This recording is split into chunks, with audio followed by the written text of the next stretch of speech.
Des plages de sable, du soleil et des palmiers, bienvenue à Calpe. Cette station balnéaire du sud de l'Espagne est tous les hivers le théâtre d'une intense activité. Toutes les plus grosses équipes du circuit World Tour sont de passage, tout comme le team Direct Energy. Les 23 coureurs y ont posé leur vélo pendant 15 jours, de quoi se remettre en selle en conditions réelles. C'est faire des charges importantes en groupe, c'est quand même plus facile quand on est en groupe pour faire des charges importantes. Après en plus là on est dans un site qui nous permet d'aller dans des petits cols et tout ça, donc ça nous permet de faire aussi parfois des intensités, des tests aussi comme aujourd'hui. Donc on a un gros terrain de jeu autour, donc c'est pour ça qu'on vient ici, parce qu'il y a tout qui est réuni autour.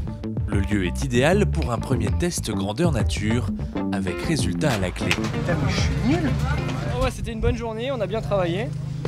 Et puis ouais, un peu mal à la patte. Non, c'est une bonne journée d'entraînement. À Calpe, les journées sont rythmées par l'effort. Le matin commence avec un réveil musculaire tout en douceur. On débute le tapis, on se met en position de gainage. Ça se fait un peu la poux au petit matin avant d'aller prendre le petit déjeuner, c'est bien. Après t'es bien quoi. C'est dur de se mettre en route, mais après quand t'as fini t'es pas mal, donc c'est bien. Les jours de pluie, c'est une autre histoire. Si les palmiers sont toujours là, c'est à l'intérieur que l'on va transpirer. C'est dommage d'être en Espagne et d'avoir du temps comme ça, mais bon, on n'a pas le choix, donc on fait avec et puis on s'occupe à l'intérieur. On essaiera d'aller faire un petit tour cet après-midi. On en profite pour être capable de vraiment mieux faire du fractionné, vu que t'as pas de stop, t'as pas d'auto, t'as pas de virage. Fait que le but sur un home trainer, juste rouler normal, c'est long, c'est qu'on en profite là, pour faire de l'intensité beaucoup plus spécifique.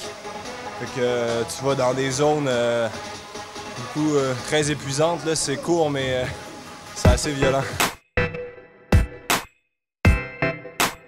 Après la pluie, c'est même la neige qui s'est invitée à Calpe. Une situation que cette région d'Espagne n'avait pas connue depuis plus de 30 ans. Une fin de stage épique donc, mais en 15 jours, les jaunes et noirs auront quand même parcouru pas loin de 1500 km, travaillé le sprint, les ascensions et l'endurance. Ils sont désormais prêts pour démarrer une saison qui, on n'en doute pas, sera une nouvelle fois riche en émotions.